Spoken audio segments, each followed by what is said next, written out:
আচ্ছা, আমার স্ক্রিনটা পরিষ্কার দেখা যাচ্ছে কিনা তোমরা একটু কনফার্ম করে দাও। আর আমার কথা হ্যাঁ স্যার, দেখা যাচ্ছে। ঠিক আছে, আমার কথা পরিষ্কার শোনা যাচ্ছে তো? সেটা একটু হ্যাঁ কনফার্ম। হ্যাঁ স্যার। আচ্ছা আচ্ছা, ঠিক আছে, থ্যাংক ইউ। চলো, আজকে আমরা যে টপিকটা নিয়ে আলোচনা করব, এটা খুব ইম্পর্টেন্ট একটা টপিক আমাদের কনস্টিটিউশনে, ফিচার্স অফ দ্য কনস্টিটিউশন। হ্যাঁ, আমাদের সংবিধানের যে ফিচার্স সেগুলো নিয়ে আমরা একটু আলোচনা করব। তো খুব ইম্পর্টেন্ট টপিক, তোমরা একটু দেখতে থাকো। প্রথমে দেখো, ফিচার্স অফ দ্য কনস্টিটিউশন বলার আগে জাস্ট ছোট্ট করে তোমাদেরকে আমি একটু বলে দিই যে এই যে কনস্টিটিউশন, এই কনস্টিটিউশন কথাটার মানে কি। কনস্টিটিউশন মাথায় রাখবে আমাদের দেশের সুপ্রিম ল, আমাদের দেশের সবচেয়ে ইম্পর্টেন্ট ল বা ফান্ডামেন্টাল ল যেটা বলা হয়, ঠিক আছে, supreme law of the land আমরা বলি। Supreme law of the land, ভারতের সবচেয়ে ইম্পর্টেন্ট ল, সবচেয়ে ইম্পর্টেন্ট আইন হলো আমাদের দেশের ফান্ডামেন্ট, তোমার কনস্টিটিউশন।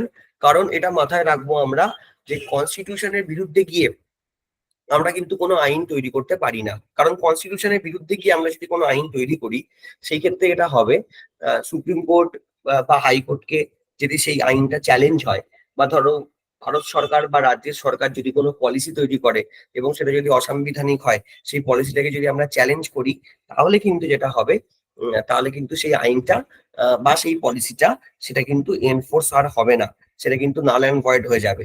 কারণ সেখানে আমাদের কোর্ট কিন্তু রিভিউ করে দেখবে যে সেটা আদৌ সাংবিধানিক কিনা। কেন এই কথাটা আমি বলছি? কারণ সংবিধানের বিরুদ্ধে গিয়ে ভারতবর্ষে কিন্তু কোনো আইন তৈরি করা যায় না, এটা আমরা মাথায় রাখবো। সংবিধানের বিরুদ্ধে গিয়ে ভারতবর্ষের সরকার, সেটা ভারত সরকার হোক সেটা রাজ্যের সরকার হোক, তারা কিন্তু কোনো পলিসি তৈরি করতে পারে না। কেন পারে না? কারণ সংবিধান হলো আমাদের দেশের সুপ্রিম ল, আমাদের দেশের ফান্ডামেন্টাল ল। এর থেকে বেশি ইম্পর্টেন্ট কোনো আইন ভারতবর্ষে নেই, এটা মাথায় রাখবো। আমরা আজকে সংবিধানের কিছু ইম্পর্টেন্ট ফিচার নিয়ে ডিসকাস করব, আলোচনা করব। দেখো, প্রথম আমি যেটা তোমাদেরকে বলছি সেটা হলো, ইটস লেন্দিয়েস্ট রিটেন কনস্টিটিউশন। আমি আমাদের যে পিপিটি বা পিডিএফ, তোমরা পিডিএফ পাবে সম্ভবত, সেখানে দেখো আমি এখানে বাংলাটা এবং ইংরেজি দুটোই কিন্তু এখানে লিখে রেখেছি। তো তোমরা যে ভাষায় কমফোর্টেবল বলে মনে করছো, তোমরা সেই ভাষাতেই পড়তে পারো, কোনো অসুবিধা এখানে নেই। ঠিক আছে, এখানে দেখো বলা হচ্ছে লেন্দিয়েস্ট রিটেন কনস্টিটিউশন। প্রথমত হলো, অনেকের একটা মাথায় আসতে পারে যে এই রিটেন বা আনরিটেন ব্যাপারটা কি। ঠিক আছে, দেখো বলা আছে দুই ধরনের সংবিধান রয়েছে, একটা লিখিত সংবিধান আমেরিকার সংবিধানের মতো, আর একটা অলিখিত সংবিধান ব্রিটিশ সংবিধানের মতো। তাহলে তোমাদের মাথায় আসতে পারে যে ব্রিটিশ কনস্টিটিউশন কি অ্যাকচুয়ালি সেই বেদের মতো লোকে সেই শুনে শুনে মনে রাখে, এরকম কোনো ব্যাপার আছে? একদমই তা নয়। মাথায় রাখবে, ব্রিটিশ কনস্টিটিউশন যেটা, সেটাও রিটেন, সেটাও লিখিত, আমেরিকার সংবিধানও লিখিত। দুটোর মধ্যে পার্থক্য হলো, ব্রিটিশ সংবিধানে একটা ডকুমেন্টে সমস্ত ইনফরমেশন তুমি পাবে না। মানে একটা পার্টিকুলার ডকুমেন্টে সমস্ত কিছু কম্পাইলড নয়। এটা না, ব্রিটিশ কনস্টিটিউশনটা অনেকটা লাইব্রেরির মতো। ধরো তুমি একটা লাইব্রেরিতে গেলে, লাইব্রেরিতে যেমন ধরো হাজার হাজার বই আছে, তেমন ব্রিটিশ কনস্টিটিউশনটা ছড়িয়ে ছিটিয়ে আছে। তুমি জিজ্ঞেস করলে, আচ্ছা ব্রিটেনে যে মনার্ক আছে, তার কাজ কোথায় লেখা আছে, তখন বলা হলো ওই দেখো ওই যে বইটা, সেখানে বলা আছে ব্রিটিশ মনার্কের কাজ কি। তুমি বলা ওকে। তুমি জিজ্ঞেস করলে, আচ্ছা ব্রিটেনে যে পার্লামেন্ট আছে, সেই পার্লামেন্টের কথা কোথায় বলা আছে, সেই পার্লামেন্টের কি কি পাওয়ার, সেটা কোথায় বলা আছে, বলবে দেখো, আর একটা বই দেখাবে, বলবে দেখো এখানে বলা আছে। তার মানে ব্রিটিশ কনস্টিটিউশনটাও লিখিত, কিন্তু সেটা একটা পার্টিকুলার ডকুমেন্টে কম্পাইলড নয়। কিন্তু আমেরিকার কনস্টিটিউশনটা হলো লিখিত এবং সেটা একটা ডকুমেন্টে কম্পাইলড। ভারতের কনস্টিটিউশনটাও ঠিক তেমন। মানে ফর এক্সাম্পল, তুমি যদি কোনো বইয়ের দোকানে যাও, গিয়ে তুমি জিজ্ঞেস করো যে আমাকে একটা কনস্টিটিউশনের বই দেবেন, তাহলে কিন্তু সে তোমাকে, যিনি বই বিক্রেতা আছেন, তিনি কিন্তু তোমাকে একটা কনস্টিটিউশনের বই দিয়ে দেবেন। এবং একটা কনস্টিটিউশনই আর্টিকেল 1 থেকে আর্টিকেল 395 অব্দি যত আর্টিকেল আছে তুমি সবটা পেয়ে যাবে। এখানে তোমাকে এমন নয় যে তোমাকে 30টা কনস্টিটিউশনের বই কিনতে হচ্ছে। কেন বলতো? কারণ আমাদের দেশের কনস্টিটিউশনটা লিখিত, এবং আমেরিকার মতো একটা ডকুমেন্টে পুরোটা কম্পাইল করা আছে, compiled in a single document. ঠিক আছে, এটাই হলো ভারতের সংবিধানের টাইপ, ঠিক আমেরিকার কনস্টিটিউশনের মতো। বিশ্বের সমস্ত লিখিত সংবিধানের মধ্যে ভারতের সংবিধানটি দীর্ঘতম, একটা হিউজ কনস্টিটিউশন আমরা বলতে পারি। এটি অত্যন্ত পুঙ্খানুপুঙ্খ, জটিল এবং বিস্তৃত একটা দলিল বা বিস্তৃত একটা ডকুমেন্ট, একটা এক্সটেন্সিভ ডকুমেন্ট। সবাই বুঝতে পেরেছো? ক্লিয়ার হয়েছে এই পয়েন্টটা? দীর্ঘতম লিখিত সংবিধান, ঠিক আছে? তাহলে আমেরিকার কনস্টিটিউশনও কিন্তু রিটেন, ব্রিটেনের কনস্টিটিউশন আনরিটেন, আমাদের কনস্টিটিউশন কিন্তু আমেরিকার মতো রিটেন। ক্লিয়ার হয়েছে? একটাই ডকুমেন্টে সবটা কম্পাইল করা আছে। সবাই বুঝতে পেরেছো কিনা আমাকে একটু কনফার্মেশন দিয়ে দাও তাড়াতাড়ি, একটু জাস্ট থামস আপ হ্যাঁ দিলেই স্যার। হ্যাঁ স্যার। হ্যাঁ স্যার। লেন্দিয়েস্ট রিটেন কনস্টিটিউশন, ইংলিশটাও দেখতে পারো, বাংলাও দেখতে পারো, যেটা ইচ্ছে তোমাদের পড়বে। ঠিক আছে, চলো আমরা নেক্সট চলে যাই। নেক্সট পয়েন্ট কি বলছে? পার্লামেন্টারি ফর্ম অফ গভর্নমেন্ট, আমাদের দেশের সংসদীয় সরকার রয়েছে। কি বলছে? বলছে ভারতের সংবিধান রাষ্ট্রপতি শাসন ব্যবস্থার পরিবর্তে ব্রিটিশ সংসদীয় শাসন ব্যবস্থাকে বেছে নিয়েছে। মানে আমাদের দেশের যে সংবিধান, সেখানে কিন্তু ব্রিটিশ যে পার্লামেন্টারি সিস্টেম, সেটা কিন্তু আমরা আমাদের দেশের সংবিধানের মধ্যেও দেখতে পাই। এবার তোমরা জিজ্ঞেস করতে পারো আমাকে যে স্যার এই পার্লামেন্টারি সিস্টেম কথাটার মানে কি? প্রথমত তোমরা মাথায় রাখবে যে পার্লামেন্ট মানে কি। পার্লামেন্ট মানে হলো আইনসভা, তাই তো? বেসিক্যালি আমাদের পার্লামেন্ট, কেন্দ্রীয় আইনসভাকে আমরা পার্লামেন্ট বলে থাকি। যার দুটো হাউস আছে তোমরা জানো, আপার হাউসকে আমরা বলি রাজ্যসভা, লোয়ার হাউসকে আমরা বলি লোকসভা, এই তো। আর মাথায় রাখবে কেন্দ্রীয় আইনসভার যে লোয়ার হাউস, মানে লোকসভার কথা আমি যদি বলি, লোকসভায় যে দলের মেজরিটি, মানে লোকসভায় টোটাল 543টা সিট আছে। আমাদের গোটা ভারতবর্ষকে আমরা 543টা লোকসভায় ভাগ করেছি। এখানে অনুসুয়া, অরিজিৎ, ঋতুপর্ণা, মনমোহন সবাই আছো। তোমাদেরও তোমরা যেখানে থাকো, যে এরিয়াতে থাকো, সেটাও কোনো না কোনো লোকসভার আন্ডারে পড়ে। রিসেন্টলি তোমরা ইলেকশনে ভোট পার্টিসিপেটও করেছিলে, ভোটও দিয়েছো, কেউ না কেউ জিতেওছে। তো এই 543টা লোকসভার মধ্যে তোমাকে অন্তত অ্যাটলিস্ট 273টা সিট পেতে হবে। এটা হলো মেজরিটি, মানে টোটাল বাই 2+1 করা হচ্ছে, হাফ করে তার থেকে এক বাড়ানো হচ্ছে। এটা হলো মিনিমাম সিট তোমাকে পেতে হবে। আবার আমি ওয়েস্ট বেঙ্গলের কথা বলি, পশ্চিমবঙ্গের লেজিসলেটিভ অ্যাসেম্বলি, পশ্চিমবঙ্গের বিধানসভার কথা বলি, পশ্চিমবঙ্গের আইনসভার কথা বলি, আমাদের টোটাল বিধানসভার সিট হলো 294। তার হাফ করলে কত হয়? 147। তার থেকে একটা বেশি মানে 148। তার মানে পশ্চিমবঙ্গের বিধানসভায় যে দল 148টা সিট পাবে, সেই দল পশ্চিমবঙ্গে রাজ্য সরকার তৈরি করবে। আর লোকসভাতে যে দল 273টা সিট পাবে, সেই দল কেন্দ্রীয় সরকার তৈরি করবে। অর্থাৎ আমি যেটা বলতে চাইছি, আইনসভায় যে দলের মেজরিটি, সেই দল কিন্তু সরকার তৈরি করছে, গভর্নমেন্ট ফর্ম করছে। বুঝতে পারছো? লোকসভায় যে দলের মেজরিটি, সেই দল ভারত সরকার তৈরি করছে। একটি রাজ্যের বিধানসভায়, আমি পশ্চিমবঙ্গের উদাহরণ দিয়েছি, সমস্ত রাজ্যেই বিধানসভা আছে, 28টা রাজ্যেই বিধানসভা আছে। তো আমাদের যে বিধানসভায় যে দলের মেজরিটি, সেই দল কিন্তু তোমার কি করবে?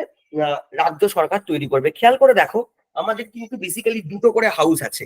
মানে আমি যদি পার্লামেন্টের কথা বলি, পার্লামেন্টে কিন্তু দুটো হাউস রয়েছে, মানে কেন্দ্রীয় আইনসভায় দুটো হাউস রয়েছে। একটা আছে আপার হাউস, মানে রাজ্যসভা, অরিজিনাল নাম council of the states, Rajya Sabha.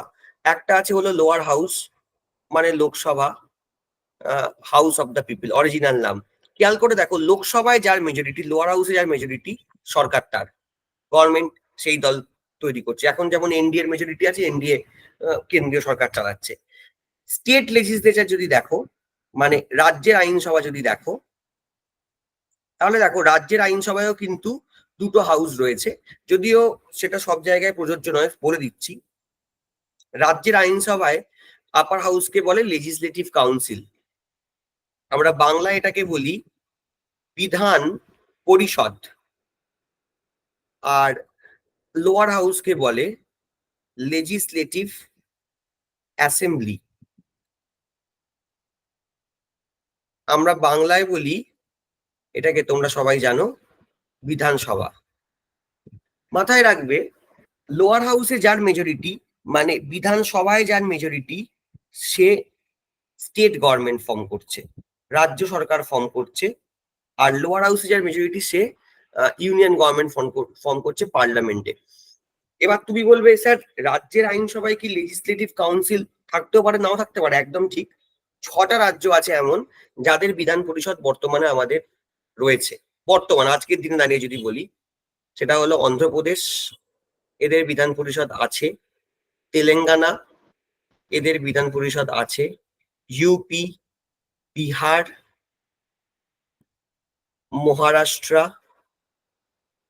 এবং কর্ণাটক, এই 6টা রাজ্য আছে, তাদের বিধান পরিষদ আছে, বাকি কোনো রাজ্যের বিধান পরিষদ নেই। এই বিধান পরিষদ থাকতেও পারে, নাও থাকতে পারে, কিন্তু বিধানসভায় যার মেজরিটি সে রাজ্য সরকার তৈরি করছে। পার্লামেন্টের লোয়ার হাউস মানে লোকসভায় যার মেজরিটি সে ইউনিয়ন গভর্নমেন্ট তৈরি করছে। এইটাকে আমরা বলি সংসদীয় ব্যবস্থা বা পার্লামেন্টারি সিস্টেম অফ গভর্নমেন্ট, যেটা হলো ভারতের সংবিধানের খুব ইম্পর্টেন্ট একটা ফিচার। তোমাদের কি আমি বোঝাতে পারলাম, ক্লিয়ার করতে পারলাম কিনা আমাকে কনফার্মেশন দাও। সবাই বুঝতে পেরেছো? এই জন্যই কিন্তু আমরা বিধানসভার ভোটে অংশগ্রহণ করি, লোকসভার ভোটে অংশগ্রহণ করি, আমরা কিন্তু কখনো রাজ্যসভার ভোটে অংশগ্রহণ করি না। আর যে সমস্ত রাজ্যে বিধান পরিষদ আছে সেই সমস্ত রাজ্যের বাসিন্দাও কিন্তু বিধান পরিষদের ভোটে অংশগ্রহণ করে না। বোঝাতে পারলাম? পশ্চিমবঙ্গেও বিধান পরিষদ ছিল, 1969 সাল অব্দি ছিল, তারপর অ্যাবলিশ করে দেওয়া হয়েছে, ঠিক আছে, তুলে দেওয়া হয়েছে। তাহলে এই অবধি সবার ক্লিয়ার হয়েছে আশা করি।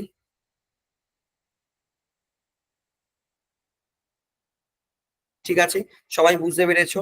চলো আমরা নেক্সট ফিচারে চলে যাই। স্যার কোন কোন কোন বলো। রাজ্যে ছিল ওটা একটু দেখ স্যার, এই কোন দেখো, কোন রাজ্যে বিধান পরিষদ একটু দেখান। অন্ধ্রপ্রদেশ, তেলেঙ্গানা, উত্তরপ্রদেশ, বিহার, মহারাষ্ট্র, কর্ণাটক, বর্তমানে 6টা রাজ্যে বিধান পরিষদ আছে।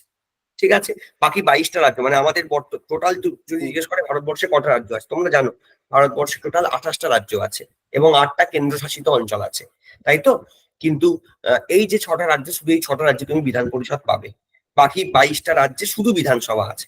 মানে আর বাকি 28টা রাজ্যে মানে বিধানসভা সমস্ত রাজ্যেই আছে, 22টা রাজ্যে শুধু বিধানসভা আছে, আর 6টা রাজ্যে বিধানসভা আর বিধান পরিষদ দুটোই আছে।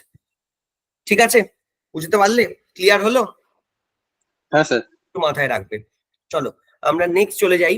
নেক্সট হলো রুল অফ ল, আইনের শাসন। দেখো, আইনের শাসন বোঝার সবচেয়ে ভালো উপায় হলো চলে যাও ব্রিটিশ পিরিয়ড, বা তার আগে চলে যাও মুঘল পিরিয়ড।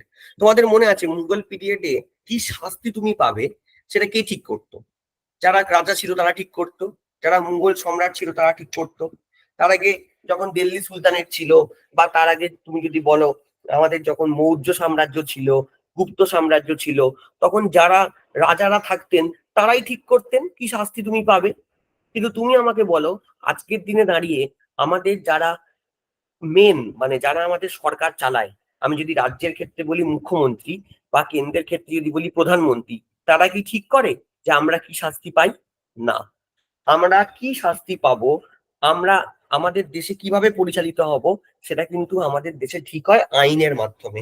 আমাদের দেশে কিন্তু কোনো ব্যক্তির শাসন নেই, আমাদের দেশে কি আছে? আমাদের দেশে আছে আইনের শাসন। ধরো তুমি খুন করলে, এবার খুন করলে কি শাস্তি তুমি পাবে সেটা কিন্তু নরেন্দ্র মোদীও ঠিক করে দেবে না, মমতা বন্দ্যোপাধ্যায়ও ঠিক করে দেবেন না। তাহলে খুন করলে তুমি কি শাস্তি পাবে? আমাদের দেশে যে আইন আছে, আমাদের দেশে যে তোমার ইন্ডিয়ান পিনাল কোড আছে, এখন যার নাম চেঞ্জ করে ওই ন্যায় সংহিতা বলা হচ্ছে, তো আলটিমেট সেই আইন অনুযায়ী তুমি শাস্তি পাবে।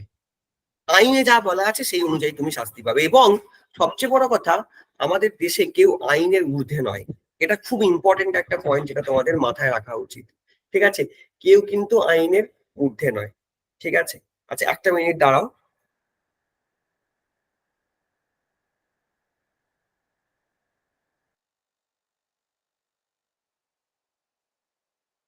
ঠিক আছে, মাথায় রাখবে কেউ আইনের ঊর্ধ্বে নয়। মানে তোমরা হয়তো রিসেন্টলি খেয়াল করেছো, যারা একটু কাগজ টাগজ পড়ো তারা জানো, রিসেন্টলি দিল্লির মুখ্যমন্ত্রী তাকেও কিন্তু জেলে যেতে হয়েছে, জানো নিশ্চয়ই।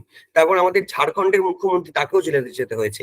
এক সময় শাহরুখ খানের ছেলে, সেও জেল খেটেছে কিছুদিনের জন্য। ঠিক আছে, সালমান খান নিজে জেল খেটেছে।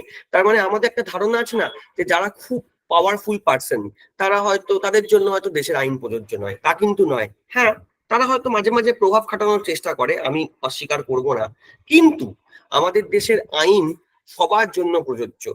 তোমার ধর্ম যাই হোক না কেন, তোমার জাত যাই হোক না কেন, তোমার বর্ণ যাই হোক না কেন, তোমার লিঙ্গ যাই হোক না কেন, তুমি যে ইকোনমিক স্ট্যাটাস থেকে বিলং করো না কেন, কিচ্ছু যায় আসে না, সবাইয়ের জন্য আইন সমান। এক সময় জানো আমাদের দেশে এরকম ছিল, একটা গ্রামে না একজন মোড়ল থাকতো, প্রধান থাকতো। এবার ধরো তার সাথে একজনের সম্পর্ক খুব ভালো, সে শাস্তি সে হয়তো কোনো দোষ করেছে, তাকে মোড়ল কোনো শাস্তি দিল না। আবার দেখা গেল একজনের সাথে সম্পর্ক খারাপ, মোড়ল তাকে অনেক বড় শাস্তি দিয়ে দিল, এদিকে সে কোনো দোষই করেনি। বুঝতে পারছো? এরকম একটা অদ্ভুত সিস্টেম এক সময় আমাদের দেশের বিভিন্ন গ্রামে ছিল। প্রধান বা মোড়লদের সাথে যার সম্পর্ক ভালো তারা কোনো শাস্তিই পেত না, কারণ কি, সেই সময় দেশে কোনো আইনের শাসন ছিল না, কিন্তু বর্তমানে আমাদের দেশে আইনের শাসন আছে। আমাদের দেশটা চলে আইন মেনে। সবাইকে কি বোঝাতে পারলাম আমি? একটু ক্লিয়ার করো। রুল অফ ল সবাই বুঝতে পেরেছো? হ্যাঁ স্যার। তাহলে কি বলা আছে? আইনের শাসনে আইন শব্দের অর্থ হলো যে মানুষ বা সমাজ যাই হোক না কেন, তাকে অবশ্যই একজন মানুষ বা শাসক দ্বারা নয়, বরং আইন দ্বারা পরিচালিত হবে। বুঝতে পারছো? এই যে আজকে আমরা উই ওয়ান্ট জাস্টিস বলছি, কেন বলছি? কারণ আমরা জানি যে একটি মেয়ের সাথে যে অত্যাচার হয়েছে, আমরা যদি এককাট্টা থাকতে পারি, আমরা যদি লড়াই করতে পারি, তাহলে হয়তো সেই মেয়েটিও বিচার পাবে, এবং সেই মেয়েটির সাথে আমরা যারা নাগরিক তারাও বিচার পাবো। কারণ আমাদেরকেও তো ভবিষ্যতে বাইরে গিয়ে কাজ করতে হবে। তাই এখানে কিন্তু শুধু মেয়েটির বিচার পাওয়ার জন্য আমরা লড়ছি না।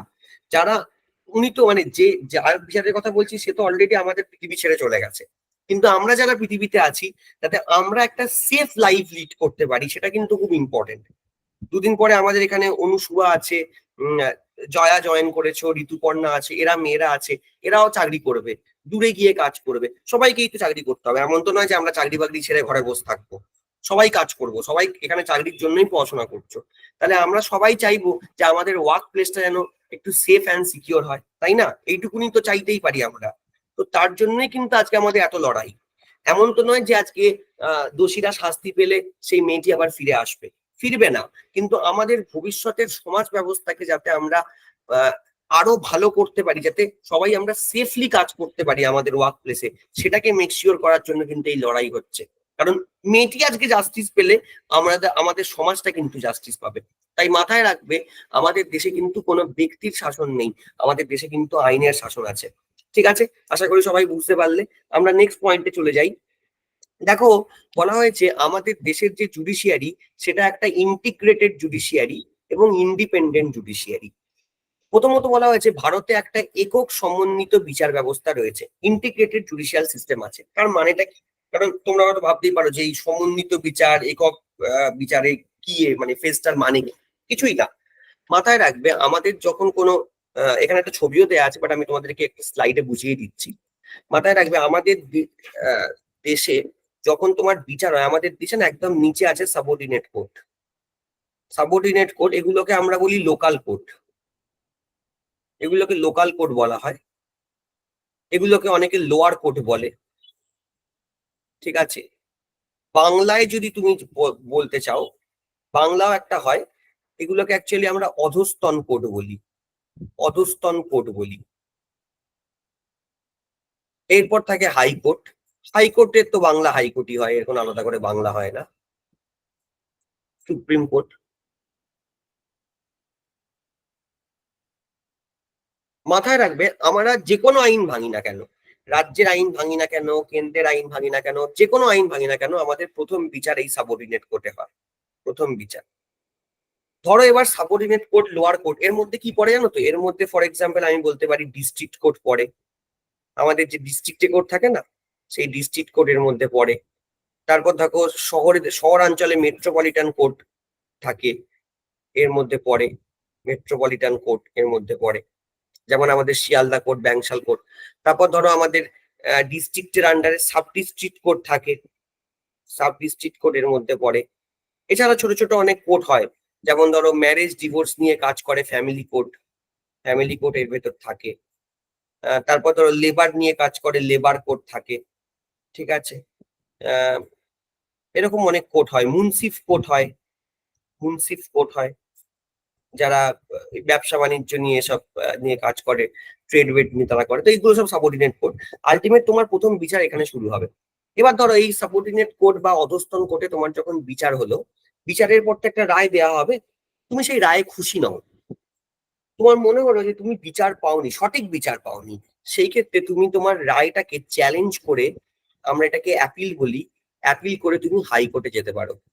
কি করে? অ্যাপিল করে তুমি হাইকোর্টে যেতে পারো। মানে নিচের কোর্ট যে রায় দিয়েছে, সেই রায়ে তুমি খুশি নও এবং সেটাকে তুমি চ্যালেঞ্জ করে হাইকোর্টে যাচ্ছ। আবার হাইকোর্টে তোমার বিচার পাওয়ার পর হাইকোর্টের রায়ও যদি তুমি খুশি না হও, তুমি হাইকোর্টের রায়কে অ্যাপিল করে তুমি সুপ্রিম কোর্টে অ্যাপ্রোচ করতে পারো। অর্থাৎ লোয়ার কোর্ট থেকে তুমি একদম হাইকোর্ট হয়ে সুপ্রিম কোর্টে পৌঁছে যাচ্ছ, যদি একটি পার্টিকুলার রায়ে তুমি স্যাটিসফাইড না হও, খুশি না হও। আচ্ছা, তুমি ভাবো, একটা পার্টিকুলার আইনের ভাঙার জন্য তুমি একদম লোয়ার কোর্ট থেকে আপার কোর্ট অব্দি যেতে পারছো। এটা এই কারণেই যেতে পারছো বিকজ আমাদের দেশের যে বিচার ব্যবস্থা সেখানে লিঙ্ক করা আছে। সাবঅর্ডিনেট কোর্ট থেকে আজকে যদি হাইকোর্টের মধ্যে কোনো লিঙ্ক না থাকতো, হাইকোর্ট আর সুপ্রিম কোর্টের মধ্যে যদি কোনো লিঙ্ক না থাকতো, তাহলে কি তুমি লোয়ার কোর্ট থেকে আপার কোর্টে যেতে পারতে? ইয়েস অর নো আমাকে বলো। যেতে পারতে কি পারতে না? লিঙ্ক করা আছেই বলে যেতে পারছো, তাই না? আজকে ধরো একটা গ্রাম থেকে তুমি আর একটা গ্রামে যাবে, যদি দুটো গ্রামের মধ্যে কোনো রাস্তা না থাকে তুমি কি যেতে পারবে? সেই গ্রাম থেকে সেই গ্রামে পারবে না। যদি দুটো গ্রামের মধ্যে রাস্তা থাকে তবেই তুমি যেতে পারবে। অর্থাৎ সাবঅর্ডিনেট কোর্ট থেকে হাইকোর্ট হয়ে সুপ্রিম কোর্টে যাওয়া যায় একদম, মানে বলতে পারো বাঁকুড়া কোর্ট থেকে, হাওড়া কোর্ট থেকে, বা একদম ধরো বীরভূম জেলা আদালত থেকে তুমি একদম ভারতবর্ষের সুপ্রিম কোর্টে পৌঁছে যেতে পারো, যদি তোমার মনে হয় যে তুমি ন্যায় বিচার পাওনি। হ্যাঁ, সুপ্রিম কোর্টের উপরে আর কোথাও যাওয়ার জায়গা নেই, কারণ সুপ্রিম কোর্ট হলো হাইয়েস্ট কোর্ট অফ অ্যাপিল, আমাদের হাইয়েস্ট অ্যাপিল মানে সর্বোচ্চ অ্যাপিল কোর্ট। কিন্তু আমার বক্তব্যটা হলো তুমি সুপ্রিম কোর্ট অব্দি পৌঁছতে পারো এই কারণে, কারণ আমাদের দেশের যে বিচার ব্যবস্থা সেটা একটা একক সমন্বিত বিচার বা ইন্টিগ্রেটেড জুডিশিয়াল সিস্টেম। ক্লিয়ার হয়েছে? এই পয়েন্টটা আমাকে একটু কনফার্মেশন দাও। সবাই বুঝতে পেরেছো প্রথম পয়েন্টটা যেটা আমি বললাম? ক্লিয়ার হয়েছে কিনা আমাকে একটু বলো। ইন্টিগ্রেশন অফ জুডিশিয়ারি বা সমন্বিত বিচার ব্যবস্থার মানে বুঝতে পেরেছো কিনা আমাকে বলো। অনুসুয়া, ঋতুপর্ণা, মনমোহন, জয়া তোমরা বুঝলে? পল্লবী জয়েন করেছো, গুড ইভিনিং সবাইকে। ক্লিয়ার হচ্ছে? বোঝা যাচ্ছে? হ্যাঁ স্যার। অনুসুয়া বলো, হ্যাঁ কিছু স্যার। প্রশ্ন বলবে নাকি? কিছু প্রশ্ন আছে তোমার? না স্যার, এটা ভুলে হয়ে গেছে, বুঝতে পেরেছি। বুঝতে পেরেছো তো? আচ্ছা, নেক্সট কি বলছে দেখো।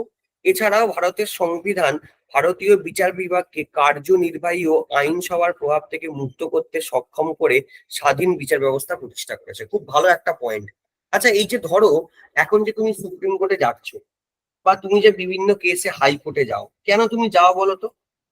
কারণ তুমি জানো যে সুপ্রিম কোর্ট হাইকোর্টে গেলে তুমি একটা এমন বিচার পাবে যেটা অবভিয়াসলি তোমাকে জাস্টিস দেবে, তাই তো?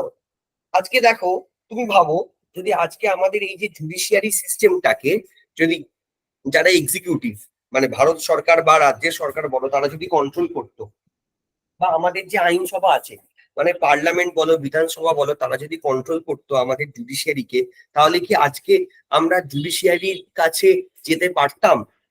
আমাদের এখনো ভরসা আছে যে সুপ্রিম কোর্ট আমাদেরকে বিচার করবে, হাইকোর্ট আমাদের বিচার করবে। আমরা দেখবে একটা হিন্দিতে কথা বলি, কোর্ট মে দেখ লেঙ্গে, এই কথাগুলো আমরা বলি কি করে, কোন সাহসে বলি? এই কারণে বলি কারণ আমরা মনে করি যে আমাদের দেশের যে বিচার ব্যবস্থা, আমাদের দেশের যে জুডিশিয়াল সিস্টেম সেটা কিন্তু ইন্ডিপেন্ডেন্ট, সেটা কিন্তু নিরপেক্ষ।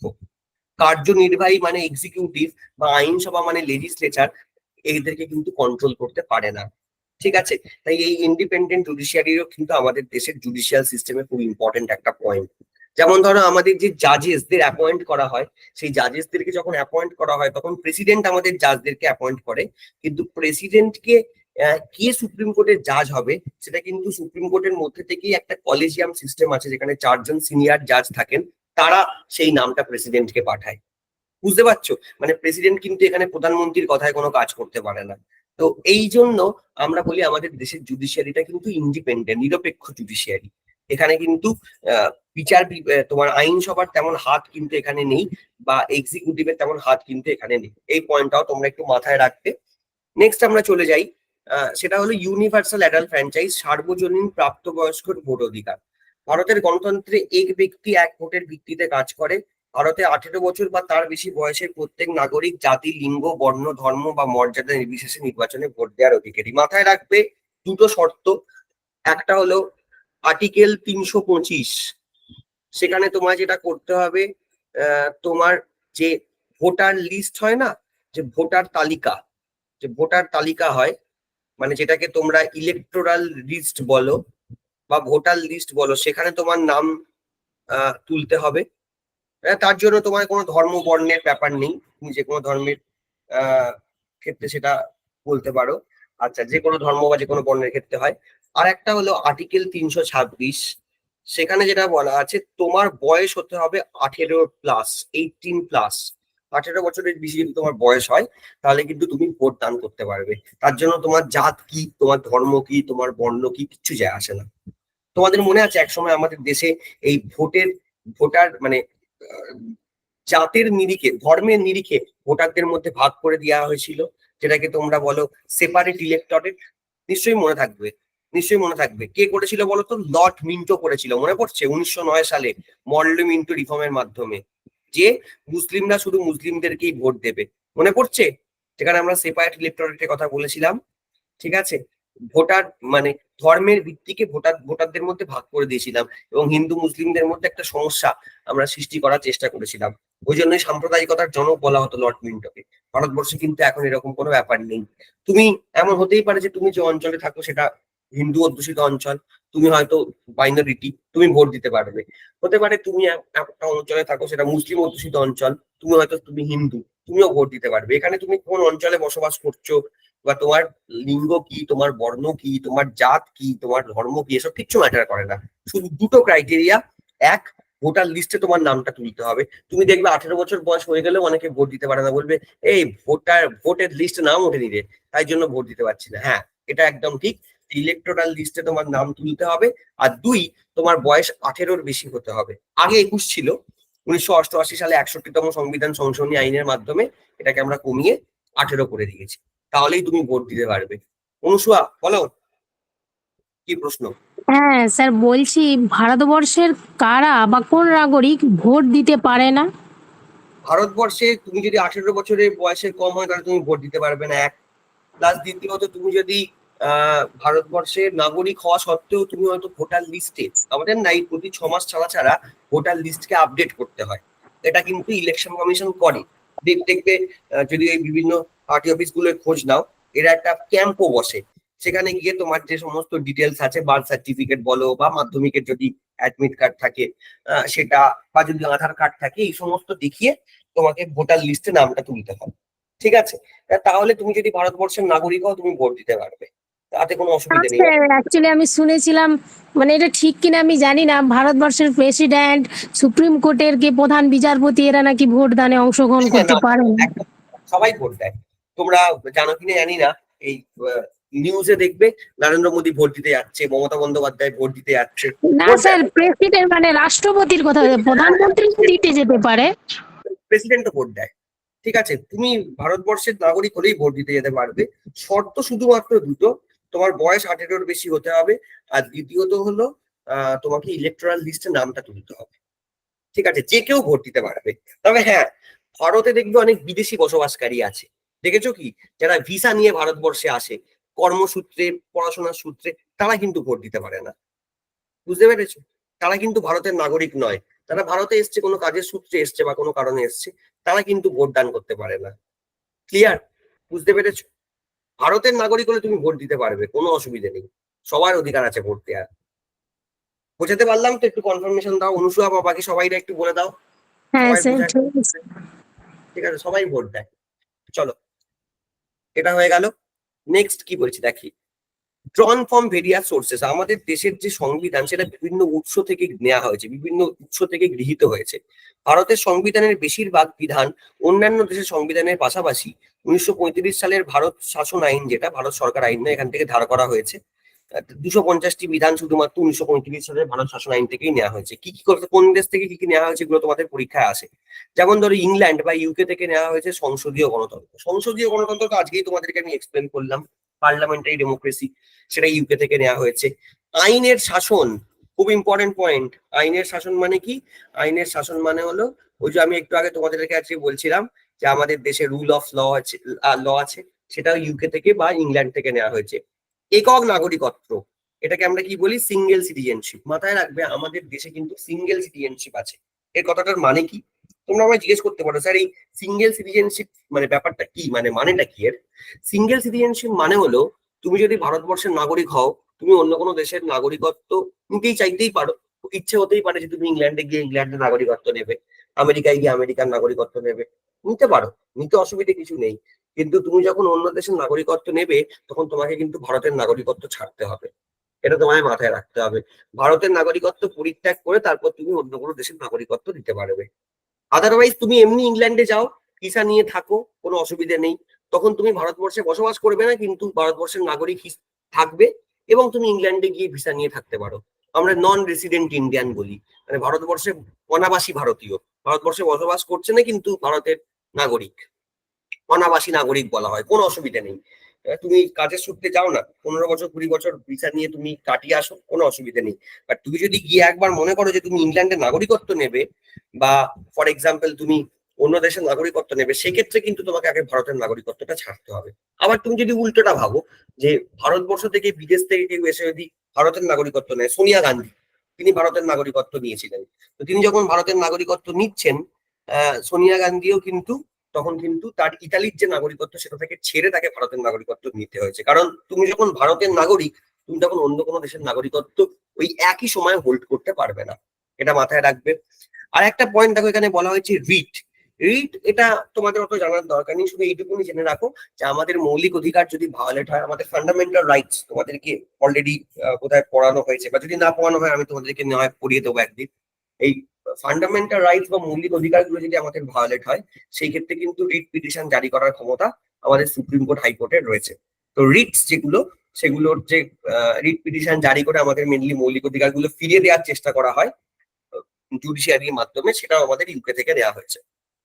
নেক্সট দেখো, আমরা ইউএসএ থেকে আমরা কি কি নিয়েছি, এই যে মৌলিক অধিকারের কথা একটু আগে বলছিলাম, এই মৌলিক অধিকার ফান্ডামেন্টাল এগুলো পাশে লিখিয়ে দিলে ভালো হয়, কোন কোন দেশ থেকে কি ধার মানে করেছি, একটু মানে দেশের নামগুলো পাশাপাশি লিখে দিলে। এই তো লেখা আছে ওপরে, ইউএসএ দেখতে পাচ্ছ না, একদম উপরে লেখা আছে। ও আচ্ছা, তাহলে এই সবগুলো ইউএসএ থেকে? হ্যাঁ, এই তো ইউকে থেকে কি কি নেওয়া হয়েছে তার লিস্ট এখানে করে দিয়েছি, ইউএসএ থেকে কি কি নেওয়া হয়েছে তার লিস্ট এখানে করা আছে, আয়ারল্যান্ড থেকে কি কি করা আছে তার লিস্ট করা আছে, কানাডা থেকে কি করা আছে তার লিস্ট করা আছে, লিস্ট করে করে দিয়েছি তো।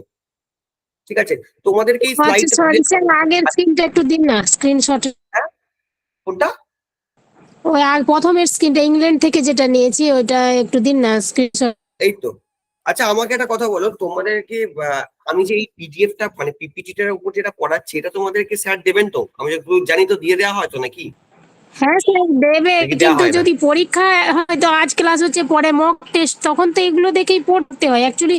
ওগুলো আগে দিয়ে যদি এই ক্লাসগুলো করানো হতো সুবিধা হতো, আমি দেখছি স্যারকে বলবো। আচ্ছা আচ্ছা ঠিক আছে, সেটা কথা বলে নেবে।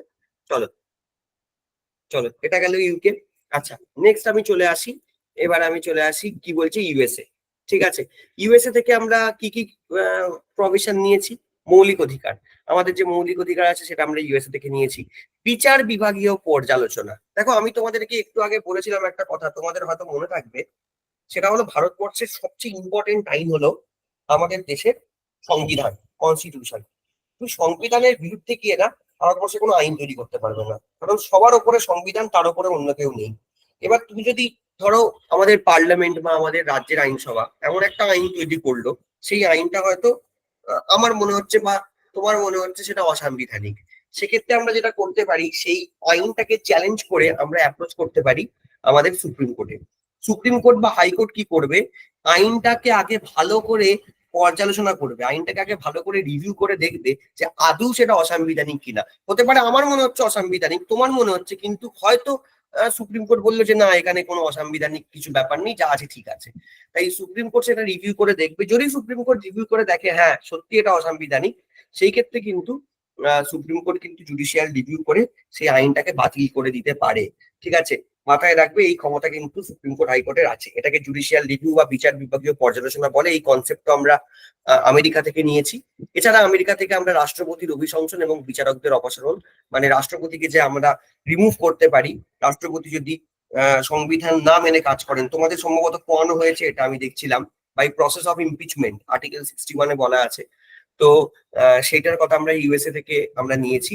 আর বিচারকদের অপসারণ, বিচারকদেরকে যে আমরা রিমুভ করতে পারি, সেটাও আমরা আমেরিকা থেকে নিয়েছি। আচ্ছা আমাকে একটা কথা বলো, এই যে বাংলা আর ইংরেজি বাইলিঙ্গুয়াল যে ক্লাস বা নোট, সেটা এফেক্টিভ তো, নাকি শুধু ইংরেজি, তোমরা কোনটা বেশি প্রেফার করবে? আমার মনে হয় বাইলিঙ্গুয়াল থাকাটাই বোধহয় বেটার, কারণ যার যেটা ইচ্ছে তাহলে সে সেইটা পড়তে পারবে।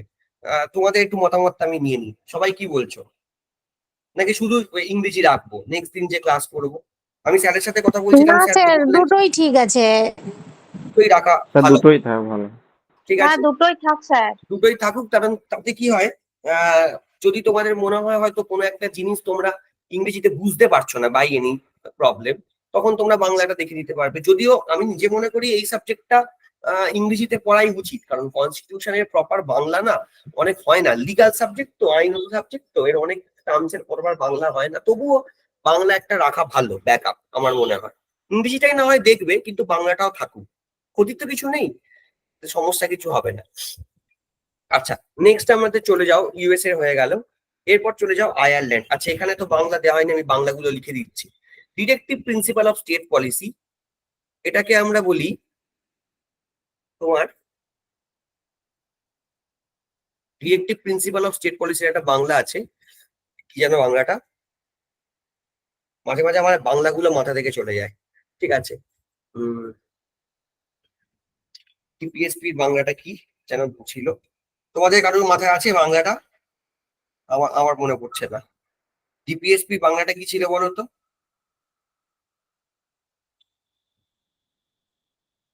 ডিরেক্টিভ প্রিন্সিপালের বাংলাটা কি ছিল? আমি আবার এটা দিতেও ভুলে গেছি। উম ও হ্যাঁ, মনে পড়ে গেছে, নির্দেশমূলক নীতি, মনে পড়েছে। হ্যাঁ, এটার বাংলা হলো নির্দেশমূলক নীতি। আমি ব্যাপারটা কি বলে দিচ্ছি তোমাদেরকে। নির্দেশমূলক নীতি এটা পার্ট 4-এ আছে আমাদের সংবিধানে, আর্টিকেল 36 থেকে 51-এর ভেতরে। আচ্ছা, মাথায় রাখবে এই যে ডিপিএসপির কথা আমি বলছি না, বা নির্দেশমূলক নীতির কথা বলছি, অ্যাকচুয়ালি কিছুই না। আমাদের কনস্টিটিউশন আমাদের স্টেটকে বা রাষ্ট্রকে কিছু ইনস্ট্রাকশন দেয় যে তোমরা যখন কোনো পলিসি বানাবে বা তোমরা যখন কোনো আইন বানাবে, তখন এই নির্দেশগুলো মেনে তার তোমরা আইন বা পলিসি বানাবে, সেগুলোকে আমরা নির্দেশমূলক নীতি বলি। এই ডিপিএসপির কথা আমাদের পার্ট 4-এ বলা আছে। ঠিক আছে, পার্ট 4-এ বলা আছে। যদি তুমি আর্টিকেল কভারেজ বলো, আর্টিকেল 36 থেকে 51-এর মধ্যে ডিপিএসপির কথা বলা আছে। এই কনসেপ্ট আমরা আয়ারল্যান্ড থেকে নিয়েছি। নেক্সট বলছে the procedure for the nomination of members to the Rajya Sabha. রাজ্যসভাতে তোমরা হয়তো জানবে 12 জন মেম্বারকে প্রেসিডেন্ট নমিনেট করতে পারে। ঠিক আছে, মেনলি এরা অ্যাপলিটিক্যাল পার্সন হয়। যেমন দেখবে টি টিউসাকে নমিনেট করা এখন হয়েছে, সুধা মূর্তি, ইনফোসিসের যে চেয়ারম্যান ছিলেন নারায়ণ মূর্তি, তার ওয়াইফ, তাকে নমিনেট করা হয়েছে। তার আগে রেখাকে নমিনেট করা হয়েছিল, সচিনকে নমিনেট করা হয়েছিল, মেরি কমকে নমিনেট করা হয়েছিল। এরকম অনেক মেম্বারকে নমিনেট করা হয়। 12 জন মেম্বারকে প্রেসিডেন্ট নমিনেট করে, মনোনীত করে, তারা নির্বাচিত হন না। তো এই সমস্ত মেম্বারদের যে নমিনেশনের প্রসেস, সেটা আয়ারল্যান্ড থেকে নেওয়া হয়েছে। Method of election of president, তোমরা জানো আমাদের দেশে যে প্রেসিডেন্ট তিনি নির্বাচিত, তাই জন্য আমরা আমাদের দেশকে প্রজাতন্ত্র বলি। কিন্তু এটাও মাথায় রাখবে, প্রেসিডেন্টের ভোটে সরাসরি কিন্তু আমি বা তুমি তোমরা অংশগ্রহণ করো না। আমরা শুধুমাত্র এই লোকসভা, বিধানসভা আর আমাদের যে পঞ্চায়েত বা মিউনিসিপ্যালিটির ভোট হয় সেখানেই অংশগ্রহণ করি। প্রেসিডেন্টের ভোটটা হলো একটা পরোক্ষ নির্বাচন, মানে আমরা যে সমস্ত এমপি এমএলএ দেরকে নির্বাচিত করি, তারা আলটিমেট গিয়ে প্রেসিডেন্টকে ভোট দিয়ে নির্বাচিত করে। তো প্রেসিডেন্ট আমাদের দেশে নির্বাচিত, ইংল্যান্ডের মতো ওই একই ফ্যামিলি থেকে বিলং করে না, এলিজাবেথ টু, তারপর সে মারা গেল, চার্লস 3 চলে এলো, ওরকম ব্যাপার নয়। আমাদের দেশে কোনো হেরিডিটিক্যাল মনার্কি নেই। কিন্তু আমাদের দেশের প্রেসিডেন্ট নির্বাচিত হলেও সরাসরি মানুষের দ্বারা নির্বাচিত নয়, কিন্তু পরোক্ষভাবে মানুষের দ্বারা নির্বাচিত, কারণ আমরা এমপিদের ভোট দিয়ে জেতাচ্ছি, আমরা এমএলএ দেরকে ভোট দিয়ে জেতাচ্ছি, বিধায়ক সংসদদের ভোট দিয়ে জেতাচ্ছি, তারা আবার গিয়ে প্রেসিডেন্টকে ভোট দিয়ে জেতাচ্ছে। তো এই প্রেসিডেন্টের ইলেকশনের যে প্রসেস, সেটাও আমরা আয়ারল্যান্ড থেকে নিয়েছি। কানাডা থেকে আমরা কি নিয়েছি? একটি শক্তিশালী কেন্দ্র সহ ফেডারেশনের বিধান। দেখো, আমাদের দেশে রাজ্য আর কেন্দ্র দুজনেই আইন তৈরি করতে পারে, এ নিয়ে কোনো সংশয় নেই। রাজ্যেও বিধানসভা আছে, আমাদের তোমার কেন্দ্রেও বলতে পারো আমাদের যে পার্লামেন্ট রয়েছে। ঠিক আছে, রাজ্যের যে সরকার তারাও পলিসি বানায়, কেন্দ্রের সরকারও পলিসি বানায়। কিন্তু তুমি যদি পাশাপাশি রাখো রাজ্য আর কেন্দ্রের মধ্যে কে বেশি ক্ষমতাবান, কে বেশি পাওয়ারফুল, আমি বলবো অবশ্যই রাজ্য থেকে কেন্দ্র বেশি ক্ষমতাবান, কেন্দ্র বেশি পাওয়ারফুল। তোমরা দেখো, এই যে আমাদের এমার্জেন্সি জারি হয়, ঠিক আছে, তোমরা দেখেছো যখন এমার্জেন্সি হয়, জরুরি অবস্থা হয়, তখন কিন্তু রাজ্যের কোনো পলিসি তৈরি করার ক্ষমতাই থাকে না, রাজ্যের কোনো আইন তৈরি করার ক্ষমতাই থাকে না, সবটা কেন্দ্রের হাতে চলে যায়। তো এই কারণে আমি বলবো এই যে সিস্টেমটা, সেটা হলো ফেডারেশন ভারতবর্ষে রয়েছে, বা ভারতবর্ষে একটা যুক্তরাষ্ট্রীয় পরিকাঠামো রয়েছে, কিন্তু তবুও ভারতবর্ষে কেন্দ্র বেশি শক্তিশালী রাজ্যের তুলনায়। এই যে কনসেপ্ট, এটা আমরা কানাডা থেকে নিয়েছি। কেন্দ্রের অবশিষ্ট ক্ষমতা, আচ্ছা মাথায় রাখবে, আমাদের না কিছু বিষয় আছে, যেমন ধরো কেন্দ্রীয় বিষয়, কেন্দ্রীয় বিষয়, এই বিষয়গুলোর উপর আইন কে বানায়? এই বিষয়গুলোর উপর আইন বানায় ভারতবর্ষের পার্লামেন্ট। এটাকে আমরা বলি ইউনিয়ন লিস্ট। ইউনিয়ন লিস্ট, এর ওপর আইন বানায় ভারতবর্ষের পার্লামেন্ট। তারপর ধরো রাজ্যের বিষয়ে পড়ে, রাজ্যের বিষয়, স্টেট লিস্ট, এই বিষয়গুলোর ওপর আইন বানায় স্টেট লেজিসলেচার, মানে রাজ্যের আইনসভা। তোমরা মাথায় রাখবে, যেমন ধরো আমি তোমাদের বলছি সিটিজেনশিপ বলো, হাইওয়ে বলো, রেলওয়ে বলো, আমাদের যে মিলিটারি বলো, এগুলো সব কেন্দ্রের বিষয়। ব্যাংক ইন্স্যুরেন্স রাজ্যের বিষয়ের মধ্যে, পঞ্চায়েত পড়ে, ল অ্যান্ড অর্ডার পড়ে, পুলিশ পড়ে, এগ্রিকালচার কৃষি পড়ে, এগুলো সব রাজ্যের বিষয়, রাজ্যের আইনসভা বানায়। কিছু কিছু বিষয় আছে যেটাকে আমরা বলি সমবর্তী তালিকা, সমবর্তী তালিকা, সমবর্তী তালিকা বা এগুলোকে যুগ্ম বিষয়ও বলা হয়, এগুলোকে যুগ্ম বিষয় বলা হয়। এটার ইংরেজি হলো কনকারেন্ট লিস্ট। কনকারেন্ট লিস্টের ওপর কিন্তু আইন রাজ্যও বানায়, কেন্দ্রও বানায়, এটা মাথায় রাখবে। এটার ওপর কিন্তু পার্লামেন্টও আইন বানাতে পারে, কেন্দ্রও আইন বানাতে পারে, আবার স্টেট লেজিসলেচার বা রাজ্য আইন বানাতে পারে। এর মধ্যে খুব ইম্পর্টেন্ট বিষয় হলো এডুকেশন, এডুকেশন শিক্ষা, এটা কনকারেন্ট লিস্টের মধ্যে পড়ে। তারপর ধরো আমাদের যে ওই ফরেস্ট, ঠিক আছে, ম্যারেজ অ্যান্ড ডিভোর্সেস, ইলেকট্রিসিটি, এগুলো সব কনকারেন্ট লিস্টের মধ্যে পড়ে। এর উপর রাজ্য কিন্তু দুজনেই আইন বানাতে পারে। এবার এই বিষয়গুলোর বাদে যদি কিছু অবশিষ্ট থাকে, যদি কিছু অবশিষ্ট থাকে, রেসিডিউ, রেসিডিউ মানে যেটা অবশিষ্ট, সেই রেসিডিউ এর উপর আইন বানাতে পারে ভারতবর্ষের পার্লামেন্ট। তার মানে কি, কেন্দ্র এই ক্ষমতা তুমি রাজ্যকেও দিতে পারতে, কিন্তু দেখো এই অবশিষ্ট বিষয়ের উপর আইন বানানোর ক্ষমতা তুমি কেন্দ্রকে দিয়েছো। তার মানেটা কি দাঁড়ায়, যে কেন্দ্র বেশি পাওয়ারফুল, তাই তো? এটাতেই কেন্দ্রের অবশিষ্ট ক্ষমতা রয়েছে, পার্লামেন্টের এটা রয়েছে। কেন্দ্র তারা রাজ্যের গভর্নর নিয়োগ, এই যে আমাদের যে সেন্ট্রাল গভর্নমেন্ট, তারা কি করে, আমাদের প্রেসিডেন্টদেরকে নিয়োগ করে, প্রেসিডেন্টদেরকে অ্যাপয়েন্ট করে, এই যে কনসেপ্ট, এটাও কানাডা থেকে নেওয়া হয়েছে। সুপ্রিম কোর্টের উপদেষ্টার এখতিয়ার, অ্যাকচুয়ালি সুপ্রিম কোর্ট কিছু কিছু ক্ষেত্রে ভারতবর্ষের প্রেসিডেন্টকে, ভারতের সরকারকে তোমার যে কোনো ব্যাপারে তোমার কিছু অ্যাডভাইস দিতে পারে, ঠিক আছে, কিছু উপদেশ দিতে পারে। সেই কনসেপ্টটা আমরা কানাডা থেকে নিয়েছি। নেক্সট চলে যাই আমরা ফ্রান্স। ফ্রান্স থেকে আমরা কি নিয়েছি, স্বাধীনতা, ব্যক্তি স্বাধীনতা, লিবার্টি, ইকুয়ালিটি, সৌভ্রাতৃত্বের কনসেপ্ট আমরা ফ্রান্স থেকে নিয়েছি, ঠিক আছে। আমরা দেখবে লিবার্টির কথা বলি। লিবার্টি মানে কি, লিবার্টি মানে হলো আমরা যেভাবে থাকবো, আমাদের ফিউচার যেভাবে হবে, মানে আমাদের আমাদের অকুপেশন কি হবে সেটা আমরা ঠিক করতে পারি, আমরা খাবো কি সেটা আমরা ঠিক করতে পারি, আমরা কি ড্রেস পরবো সেটা আমরা ঠিক করতে পারি, আমাদের লিবার্টি অফ বিলিফ, আমাদের ভাবনা চিন্তা, আমাদের রাজনৈতিক মতাদর্শ কি হবে সেগুলো আমরা ঠিক করতে পারি। সমতা, আমরা ইকুয়ালিটির কথা বলি, সবাই সমান, তুমি যে ধর্মই হোক না কেন, তোমার যে বর্ণই হোক না কেন, যে জাতি হোক না কেন, আমরা ইকুয়ালিটির কথা বলি, সৌভ্রাতৃত্বের কথা বলি, সেটা সেই কনসেপ্ট আমরা ফ্রান্সের সংবিধান থেকে নিয়েছি। ভারত একটা প্রজাতন্ত্র, ভারত রাজ্য নয়, রাষ্ট্র। ভারত নামক যে রাষ্ট্র, সেটা কিন্তু একটা প্রজাতন্ত্র। কেন? কারণ আমাদের দেশের যিনি হেড অফ দ্য স্টেট, মানে আমাদের দেশের যিনি সাংবিধানিক প্রধান, কনস্টিটিউশনাল হেড, তিনি কিন্তু নির্বাচিত, আমরা সবাই জানি। সেটা কিন্তু ফ্রান্স থেকে এই কনসেপ্ট আমরা নিয়েছি। এটাকে আমরা প্রজাতন্ত্রের কনসেপ্ট বলি, আমি তোমাদের একটু আগেই বলছিলাম। তো এগুলো দেখে নেবে, ঠিক আছে। ইউএসএসআর, ইউএসএসআর বা সোভিয়েত ইউনিয়নের কনসেপ্ট থেকে আমরা নিয়েছি। ফান্ডামেন্টাল ডিউটি, অ্যাজ এ ভারতবর্ষের মানে ভারতবাসী হিসেবে তোমার কিছু মৌলিক কর্তব্য রয়েছে।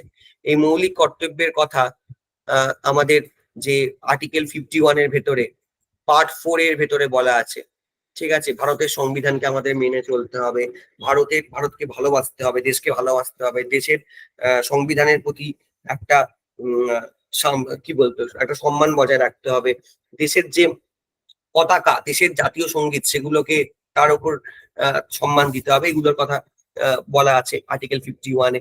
এই কনস্টিটিউশনালি ম্যান্ডেটেড প্ল্যানিং কমিশন, আমাদের দেশে আগে প্ল্যানিং কমিশন ছিল, কিন্তু এখন প্ল্যানিং কমিশন নেই। নরেন্দ্র মোদীর সরকার প্ল্যানিং কমিশনকে রিপ্লেস করে, তোমরা হয়তো অনেকেই জানো, নীতি আয়োগ করে দিয়েছে।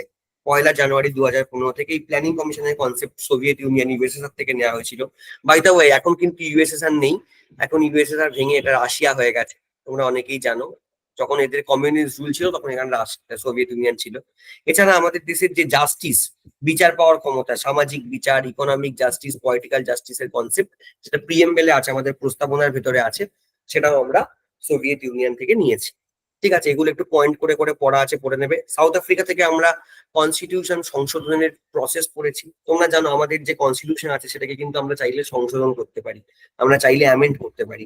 এই কনসেপ্ট আমরা সাউথ আফ্রিকা থেকে নিয়েছি। রাজ্যসভার মেম্বারদের যে নির্বাচনের পদ্ধতি, অ্যাকচুয়ালি আমাদের যে রাজ্যসভার মেম্বাররা তারা কিন্তু সরাসরি মানুষের দ্বারা নির্বাচিত হন না। আমরা যেটা করি সেটা হলো আমরা মানে সাধারণ মানুষ আমরা বিধায়কদের নির্বাচিত করি। বিধানসভা নির্বাচনে 2026-এ তোমরা আবার বিধায়কদের নির্বাচিত করবে, বিধানসভার ভোট দেবে। এই বিধায়করা গিয়ে আলটিমেট যারা রাজ্যসভার সদস্য, মানে রাজ্যসভার নির্বাচিত সদস্য, মনোনীত সদস্যরা তো প্রেসিডেন্টের দ্বারা মনোনীত হয়, এই নির্বাচিত সদস্যদের ভোট দেয়। ঠিক আছে, তো এই যে প্রসেস, এই প্রসেস আমরা সাউথ আফ্রিকা থেকে নিয়েছি। এটা গেল। আর জার্মানি থেকে আমরা কি নিয়েছি? জরুরি অবস্থার সময় মৌলিক অধিকার স্থগিত করা। মাথায় রাখবে, দুটো মৌলিক অধিকার জরুরি অবস্থার সময় স্থগিত হয় না। একটা হলো আর্টিকেল 20, একটা হলো আর্টিকেল 21। এই দুটো আর্টিকেল ছাড়া যে সমস্ত মৌলিক অধিকার বা ফান্ডামেন্টাল রাইটস গুলো আমরা এনজয় করি, সেই মৌলিক অধিকারগুলো কিন্তু জরুরি অবস্থার সময় আমাদের যখন দেশে এমার্জেন্সি জারি হয় তখন কিন্তু সেই মৌলিক অধিকারগুলো কিন্তু সাধারণ মানুষের সাসপেন্ড করা থাকে, স্থগিত করা থাকে। আবার নর্মাল সিচুয়েশন যখন হয়, যখন জরুরি অবস্থা বন্ধ হয়ে যায়, তখন কিন্তু আবার আমরা বলতে পারি যে সেই আমাদের যে মৌলিক অধিকারগুলো সেগুলো আবার ফেরত দেওয়া হয় বা আমরা ফিরে পাই। তো সেই কনসেপ্টটা আমরা জার্মানি থেকে নিয়েছি। ঠিক আছে, আচ্ছা আমাকে একটা কথা বলো, তোমাদের নর্মালি ক্লাসটা 1 ঘন্টার ক্লাস তো? 8টা থেকে 9টা তো? আমি যতদূর জানি তাই তো, আমি স্যারের সাথে কথা বলেছিলাম। নাকি 9টা 15 অব্দি? কটা অব্দি হয় ক্লাসটা নর্মালি? অনুসুয়া, ঋতুপর্ণা, অরিজিৎ একটু বলো। স্যার একটু বেশি হলেও কোনো অসুবিধে নেই, একটা টপিক শেষ হলেই হলো। বলো তো। হ্যাঁ, কারণ অ্যাকচুয়ালি এই স্লাইডটা আমার আরো কিছু স্লাইড এখানে দেয়া আছে, তাই জন্য আমি জিজ্ঞেস করে নিলাম। ঠিক আছে, চলো। আচ্ছা, পার্টস অফ দ্য কনস্টিটিউশন। মাথায় রাখবে, ভারতের সংবিধান যখন লাগু হয়েছিল, ভারতের সংবিধান কবে লাগু হয়েছিল কেউ জানো? ভারতের সংবিধান কবে এনফোর্স হয়েছিল, লাগু হয়েছিল, কেউ জানো? 1951। না, 26 জানুয়ারি। 1950 সালে। 26 জানুয়ারি। সরি, 26 জানুয়ারি, সরি। ঠিক আছে, ভারতের সংবিধান যখন এনফোর্স হয়েছিল তখন ভারতবর্ষের সংবিধানের টোটাল অংশ বা পার্টের সংখ্যা ছিল 22। বর্তমানে আমাদের পার্টের সংখ্যা হলো 25। আচ্ছা, তোমরা যদি জিজ্ঞেস করো পার্ট কি, কিছুই না। আমাদের যেমন একটা বইয়ের ভেতরে কিছু চ্যাপ্টার্স থাকে, তাই তো? যখন আমরা কোনো বই পড়ি দেখবে সেই বইয়ের ভেতরে কিছু চ্যাপ্টার থাকে। ঠিক আছে, ঠিক সেইভাবে আমাদের দেশের সংবিধানের ভেতরেও কিছু সংবিধানটাকে আমরা কিছু পার্টে ভাগ করে নিয়েছি। এগুলোকে আমরা কি বলি? পার্টস। ঠিক আছে, তো যেমন আমাদের বইয়ে চ্যাপ্টার থাকে তেমন আমাদের সংবিধানে কিছু পার্টস থাকে। তো টোটাল যখন আমাদের সংবিধান এনফোর্স হচ্ছে তখন আমাদের 22টা পার্ট ছিল, বর্তমানে আমাদের দেশে 25টা পার্ট আছে। ঠিক আছে, এবার কোন পার্ট? একমাত্র একটাই পার্ট, যেমন দেখো যেখানে আর্টিকেল অনুচ্ছেদ 238 আছে, সেটা হলো সপ্তম পার্ট বা সপ্তম অংশ, পার্ট 7। পার্টকে না আমরা সবসময় এরকম রোমানে লিখি। পার্ট 7 হলো একমাত্র পার্ট যেটাকে আমরা এই যে সপ্তম ডিলিট করে দিয়েছি, এবং এটাকে আমরা ডিলিট করেছি 7th কনস্টিটিউশনাল অ্যামেন্ডমেন্ট অ্যাক্ট 1956 এর মাধ্যমে। এই পার্টটাকে আমরা ডিলিট করে দিয়েছি, একমাত্র পার্টটা ডিলিট হয়েছে। তাহলে প্রাথমিকভাবে ছিল কটা? 22টা। সেখান থেকে একটা পার্ট কমে গেল, হয়ে গিয়ে হলো 21টা। বর্তমানে কটা পার্ট আছে? 25টা। তার মানে এখানে আরো 4টে পার্ট অ্যাড হবে। কি কি পার্ট অ্যাড হবে সেটা এখানে দেয়া আছে। যেমন দেখো, পার্ট 4-এ এই যে মৌলিক দায়িত্ব, মৌলিক কর্তব্য, এটা অ্যাড করা হয়েছে 42তম সংবিধান সংশোধনী আইন 1976 এর মাধ্যমে। পার্ট 14-এ প্রশাসনিক ট্রাইব্যুনাল, এটাও 42তম সংবিধান সংশোধনী আইন 1976 এর মাধ্যমে অ্যাড হয়েছে। এই অ্যাডমিনিস্ট্রেটিভ ট্রাইব্যুনাল মানে হলো যারা ধরো সরকারি চাকরি করে, ঠিক আছে, এই সরকারি চাকরি করলে বিভিন্ন সমস্যায় তারা পড়ে, তো সেগুলোকে সলভ করার জন্য আমাদের অ্যাডমিনিস্ট্রেটিভ ট্রাইব্যুনাল রয়েছে। তারা মেনলি এটা একটা কোর্টের মতো, বাট ট্রাইব্যুনাল যেগুলো সেগুলো পুরোপুরি জুডিশিয়াল বডি নয়, সেখানে কিছু অ্যাডমিনিস্ট্রেটিভ পার্সনও থাকে। তারা এই যারা সরকারি কর্মচারী তাদের বিভিন্ন হয়ে তাদের জন্য লড়াই করে। সেটার কথা আমাদের এই পার্ট 14-এতে বলা আছে। এটাও 42তম সংবিধান সংশোধনীর এই পার্টটা অ্যাড হয়েছে। তার সাথে পার্ট 9-এ অ্যাড হয়েছে। পার্ট 9-এতে পৌরসভার কথা বলা আছে, এটা 74তম সংবিধান সংশোধনী আইনের মাধ্যমে অ্যাড হয়েছে। আর পার্ট 9B সমবায় সমিতি, কোঅপারেটিভ সোসাইটির কথা বলা হয়েছে, এটা 97th অ্যামেন্ডমেন্ট অ্যাক্ট 2011-এর মাধ্যমে অ্যাড হয়েছে। এ বাবা, এটা লাইনটা এরকম হয়ে গেল, ঠিক করে দিই। তাহলে মাথায় রাখবে এই 4টে পার্ট অ্যাড হয়েছে। তাহলে একটা পার্ট ডিলিট হয়েছে, কোনটা? পার্ট 7। আর বাকি 4টে পার্ট অ্যাড হয়েছে। তাহলে 22টা থেকে কমে 21টা হলো, 4টে পার্ট অ্যাড হয়ে 25টা হলো। তাহলে বর্তমানে আমাদের দেশে কতগুলো পার্ট আছে? বর্তমানে আমাদের দেশে 25টা পার্ট আছে, ঠিক আছে, এটা মাথায় রাখবে। এটা গেল। নেক্সট চলে যাও, আমাদের দেশে কিছু শিডিউল আছে কনস্টিটিউশনে। শিডিউল মানে কি? শিডিউল মানে হলো আমাদের যেগুলোকে আমরা বলি তফসিল, ঠিক আছে। তফসিল কি? এগুলো কিছু লিস্ট, কিছু লিস্ট আমাদের দেয়া থাকে, যেগুলো আমরা একটু দেখে নেবো, জাস্ট জাস্ট একটু ওপর ওপর পড়ে নিলেই হবে, খুব ডেপথে গিয়ে পড়ার কোনো প্রয়োজন নেই। যেমন ধরো ফার্স্ট শিডিউল, এখানে আমাদের রাজ্য আর কেন্দ্রশাসিত অঞ্চলগুলোর নাম রয়েছে। বর্তমানে ভারতবর্ষে 28টা রাজ্য, 8টা কেন্দ্রশাসিত অঞ্চল আছে, তোমরা জানো। তার লিস্ট তোমরা প্রথম তফসিল বা ফার্স্ট শিডিউলে পাবে। আচ্ছা, সেকেন্ড শিডিউলে কি আছে? সেকেন্ড শিডিউলে দেখো কিছু মানে ইম্পর্টেন্ট পদ, তাদের যে স্যালারি, বেতন, তারা যে সমস্ত অ্যালাওয়েন্সেস, ভাতা পায়, তারা যে সমস্ত প্রিভিলেজ পায়, তাদের লিস্ট এখানে দেওয়া আছে। যেমন ধরো ভারতের রাষ্ট্রপতি, রাজ্যের গভর্নর, লোকসভার যিনি স্পিকার হন, ডেপুটি স্পিকার, রাজ্যসভার চেয়ারম্যান, রাজ্যসভার ডেপুটি চেয়ারম্যান, ঠিক আছে, রাজ্যসভায় চেয়ারম্যান থাকে, ডেপুটি চেয়ারম্যান, ঠিক আছে, বা রাজ্যসভার এই তোমার চেয়ারম্যান, ঠিক আছে। তারপর ধরো আমাদের এই সুপ্রিম কোর্টের বিচারক, হাইকোর্টের বিচারক, ভারতের কন্ট্রোলার, অডিটর জেনারেল, যারা ভারত সরকার বা রাজ্য সরকারের বিভিন্ন অ্যাকাউন্টস গুলোর অডিট করে, তো তাদের কি স্যালারি হবে, তাদের কি ভাতা হবে, এক্সট্রা কি সব কি কি তারা প্রিভিলেজ পাবে, তার কথা সেকেন্ড শিডিউলে বলা আছে। তোমাদের জাস্ট এই স্যালারি আর অ্যালাওয়েন্সেসটা মনে রাখলেই হলো। আচ্ছা, থার্ড শিডিউলে কি আছে? থার্ড শিডিউলে আমরা যখন শপথ করি, ঠিক আছে, আমাদের যখন ধরো তুমি যখন রাষ্ট্রপতি হবে, তুমি যখন ভারতবর্ষের প্রধানমন্ত্রী হবে, কোনো মন্ত্রী হবে, এমপি হবে, এমএলএ হবে, তখন আমাদেরকে শপথ করতে হয়, ওথ নিতে হয়। তো সেই ওথ নেওয়ার কথা, বা কারা কি ওথ পড়বে, দেখবে ওথ নেওয়ার সময় বলা হয় আমি এই নাম, আমি দেশের নামে শপথ নিয়ে বলছি যে আমি ভারতের সংবিধানকে মাথায় রেখে আমি আমার কাজ করব। দেখবে তোমরা হয়তো অনেকে টিভিতে দেখেছো, এই শপথ পড়তে গেলে কি শপথ থাকে বা হোয়াট এভার ইট ইস, সেই সমস্ত কথা আমাদের থার্ড শিডিউলে বলা আছে। ফোর্থ শিডিউলে বলা আছে রাজ্যসভায় রাজ্য ও কেন্দ্রশাসিত অঞ্চলগুলির জন্য আসন বরাদ্দ সম্পর্কিত বিধান রয়েছে। তোমরা দেখবে আমাদের রাজ্যসভায়, যে আমি বলছিলাম যে 12 জন মেম্বার আছে, তারা নমিনেটেড, তাদেরকে নমিনেট করে ভারতবর্ষের প্রেসিডেন্ট। আর বাকি 233 জন, কারণ টোটাল রাজ্যসভার মেম্বার হলো 245, তারা হলো নির্বাচিত, তারা ইলেক্টেড। এবার এই 233 জন, যেমন ধরো ওয়েস্ট বেঙ্গল থেকে 16 জন রাজ্যসভার মেম্বার আছে, ইউপি থেকে 31 জন রাজ্যসভার মেম্বার আছে, অন্ধ্রপ্রদেশ থেকে 11 জন মেম্বার আছে, তেলেঙ্গানা থেকে 7 জন মেম্বার আছে। এই কোন রাজ্য থেকে রাজ্যসভার কতজন মেম্বার যাবে তার লিস্টটা তুমি পাবে চতুর্থ তফসিল বা ফোর্থ শিডিউলে, ঠিক আছে। চলো নেক্সট চলে যাও ফিফথ শিডিউল। ফিফথ শিডিউলে তফসিলি অঞ্চল বা তফসিলি উপজাতিদের প্রশাসন নিয়ন্ত্রণ সম্পর্কিত বিধান রয়েছে। শিডিউল কাস্টের জন্য তুমি কিভাবে কাজ করবে, আমাদের দেশে শিডিউল ট্রাইব অঞ্চল কোনগুলো হবে, সেগুলো সম্বন্ধে ফিফথ শিডিউলে বলা আছে, পঞ্চম তফসিলে বলা আছে।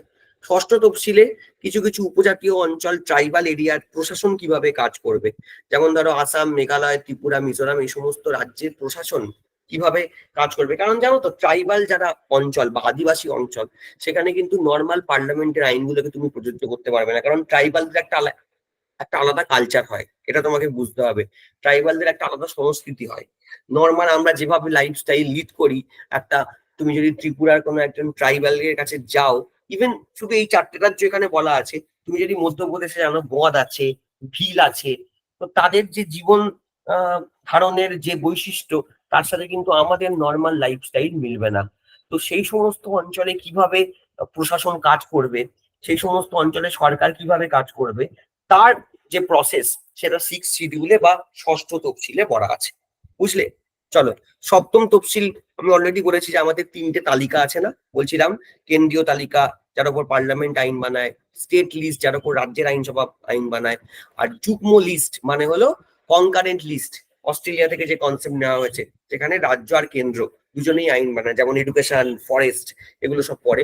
তো এই পুরো কোন আইনসভা কোন বিষয়ের উপর আইন বানাবে, সেটা 7 শিডিউলে আমাদের বলা আছে।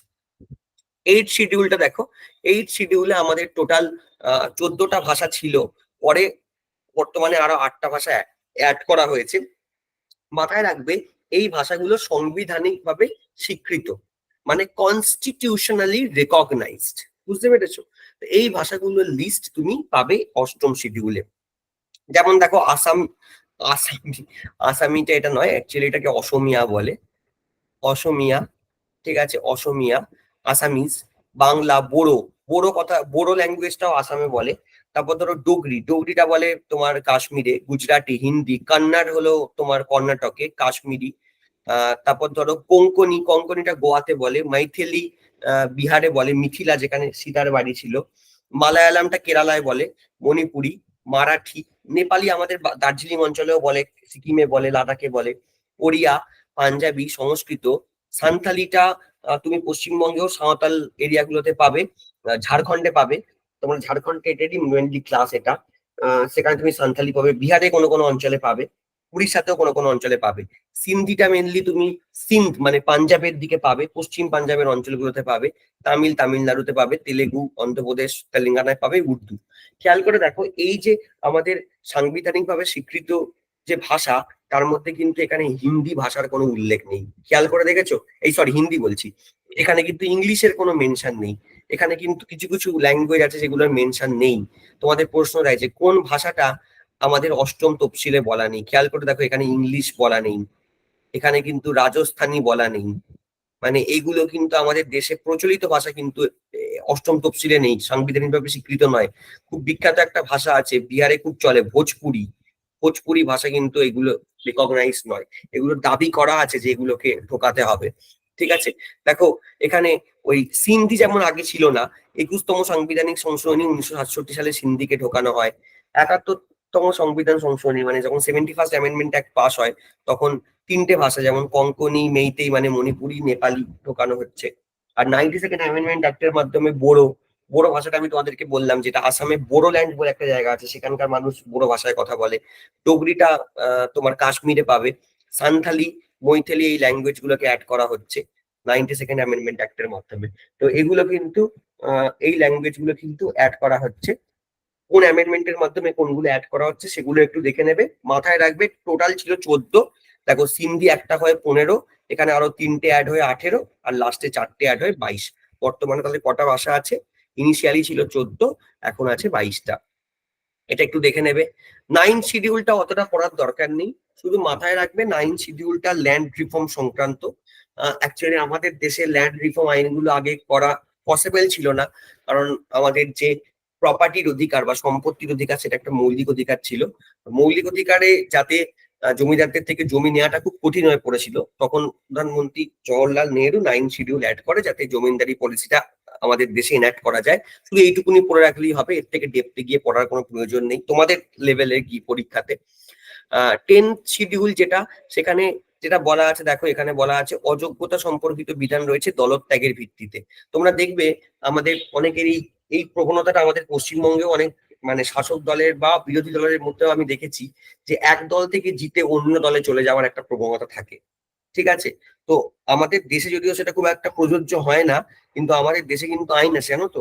তুমি যদি এক দল থেকে জিতে, আজকে ধরো তুমি তৃণমূল থেকে জিতে বিজেপিতে চলে গেলে, তাহলে তো তুমি তৃণমূলের ভোটারদের সাথে বেসিক্যালি চিট করলে। তারপর ধরো উল্টোটা, যদি তুমি বিজেপি থেকে জিতে তুমি তৃণমূলে চলে গেলে বা তুমি সিপিএম এ চলে গেলে, তাহলে তুমি তো অ্যাকচুয়ালি ভোটারদের সাথে চিট করছো। যে ভোটাররা তোমাকে যে দলের হয়ে ভোট দিচ্ছে, তুমি অন্য দলে চলে যাচ্ছ। এটা বেসিক্যালি করা যায় না।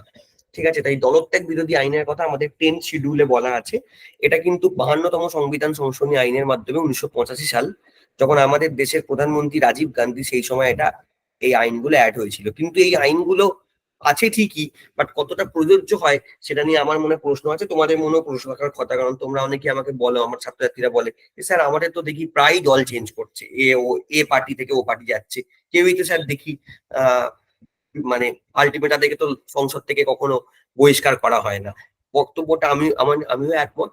আইন থাকলেই যে হবে তা নেই। যেমন পশ্চিমবঙ্গ সরকার এই আরজিকর ইনসিডেন্টের পরে অপরাজিতা বিল এনেছে, সেটা নিয়ে আমাকে অনেকে ছেলেমেয়েরা বলছে, স্যার তাহলে কি এবার আহ যদি কোনো ধর্ষণ হয় তাহলে তার ফাঁসি হবে?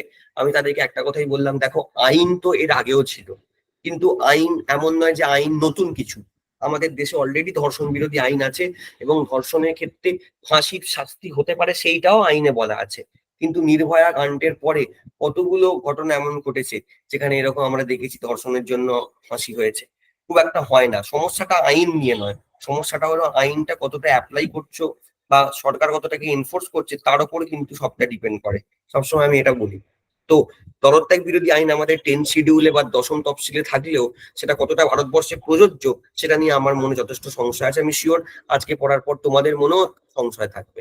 নেক্সট হলো 11 শিডিউল। 11 শিডিউলে মেনলি পঞ্চায়েতের কথা বলা আছে।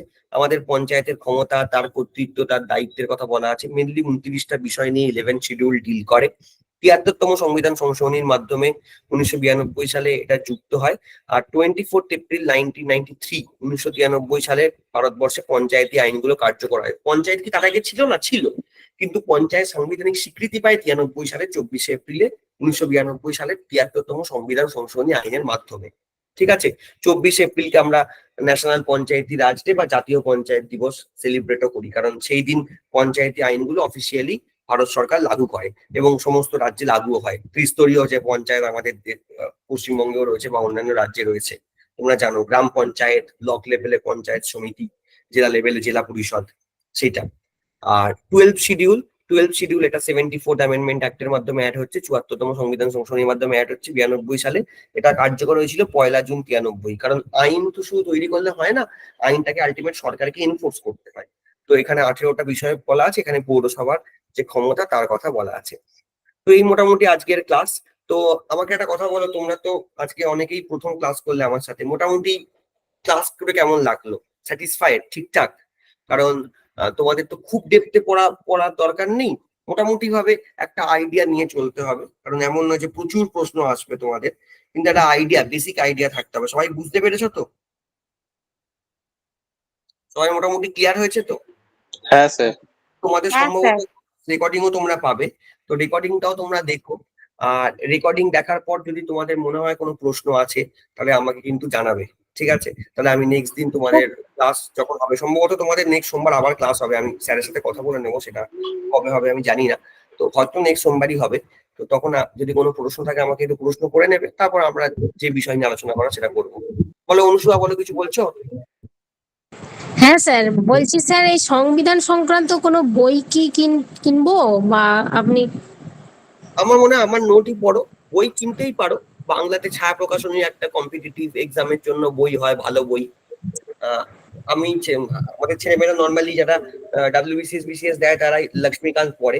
বাট আমার মনে হয় তোমরা যে পরীক্ষা দেবে তাতে অত ডিপে পড়ার কোনো মানে হয় না, কারণ একটা জিনিস বুঝতে পারছো তো, মানে এই সাবজেক্টটা তোমরা এখানে কেউ, একটা জিনিস বোঝো, তোমরা এখানে কেউ পিএইচডি করতে আসোনি, কেউ মাস্টার্স করতে আসোনি, বা তোমরা ডাব্লিউবিসিএস এ অ্যাপিয়ার করবেও কিনা আমি জানি না, নাও করতে পারো। তো সেই ক্ষেত্রে যদি তোমাদের টার্গেট এই টেট লেভেলের পরীক্ষা হয়, তাহলে সেক্ষেত্রে অত ডেপথে পড়ার প্রয়োজন নেই। তোমরা চাইলে ছাপা প্রকাশনীর বই কিনতে পারো, আমার নোটও ফলো করতে পারো, এটাই এনাফ। আর যদি মনে করো যে না আরো হাই লেভেলে পড়াশোনা করবে বা ফিউচারে ডাব্লিউবিসিএস এসএসসি পরীক্ষা দেবে, তখন তোমরা লক্ষ্মীকান্ত কিনতে পারো। লক্ষ্মীকান্ত খুব স্ট্যান্ডার্ড বই, ইনফ্যাক্ট আমি জানি তোমরা অনেকে নামও শুনে নিয়েছো, মানে এটা মানে এমন কোনো ব্যাপার নেই, মানে লক্ষ্মীকান্তের নাম তো সবাই জানে পলিটির ক্ষেত্রে। কিন্তু আমি আবার বলবো এটা ডিপেন্ড করছে, কারণ লক্ষ্মীকান্ত কিন্তু বেশ ডেপথের বই, মানে অতটা প্রয়োজন হয় না, আমাদের টেট লেভেলে তো একদমই প্রয়োজন হয় না। বলছি বুঝতে পারছো? মানে আমাকে কিন্তু একটা জিনিস মাথায় রাখতে হবে, রেলিভেন্ট জিনিসটা আমার মাথায় রাখতে হবে, যে কতটা আমি পড়বো কতটা পড়বো না। হ্যাঁ রাজকুমার, বলো। হ্যাঁ স্যার, আমি ক্লাসের প্রথমে ছিলাম না, এবারে জানি না বিষয়টা আলোচনা হয়েছে কিনা। জাস্ট যদি হয়েছে একবার রিপিট করবে, না যদি না হয়েছে তাহলে স্যার একটু যদি বলে দেন। যে বেশ আজকের ক্লাসটা খুবই সুন্দর হলো, দারুণ প্রেজেন্টেশন। তো স্যার বিষয়টা একটু বলবো বলে, যে আমরা যেখানে ঝাড়খণ্ড, মেনলি তো ঝাড়খণ্ড টেট নিয়ে একটু আলোচনা করছি বা এখানে পরীক্ষা অ্যাপিয়ার, তো ওই ঝাড়খণ্ডের যেমন কোনো পিএসসি বা স্টাফ সিলেকশন বা বিভিন্ন যে পরীক্ষাগুলো হয় কম্পিটিটিভ, তাতে করে আপনি এই মানে এই চ্যাপ্টার বা এই বিষয়ের উপর থেকে আজকে যেটা পড়ালেন, যে কি ধরনের কোশ্চিন টোশ্চিন এসেছে, যদি এই বিষয়গুলো যদি একটু বলতেন আর। যেমন দেখো, নর্মাল কোশ্চেন, আমি এগুলো কোশ্চেন, মানে কোশ্চেন গুলো এখান থেকেই হবে। যেমন ধরো এই যে স্লাইডে দেয়া আছে, তোমাদের কেমন প্রশ্ন হয় প্রশ্ন করছে, তোমাদের হয়তো বলবে যে এই মিউনিসিপ্যালিটি বা পৌরসভা আহ, সাংবিধানিক স্বীকৃতি পেয়েছে কোন আইনের মাধ্যমে? 74তম সংবিধান সংশোধনী আইনের মাধ্যমে। তারপর ধরো তোমাকে এখান থেকে প্রশ্ন দিল, আমি একটা এক্সাম্পল বলছি, যে ষষ্ঠ তফসিলে কোন রাজ্যের কথা বলা নেই? দেখো 4টে অপশন আছে এখানে, আসাম, মেঘালয়, ত্রিপুরা, মিজোরাম। দিয়ে দিল অপশনে আসাম, মেঘালয়, ত্রিপুরা, ওয়েস্ট বেঙ্গল, তাহলে আনসার কি হবে? ওয়েস্ট বেঙ্গল। বা ঝাড়খণ্ড দিয়ে দিল, এরকম ভাবে প্রশ্ন করা হয়।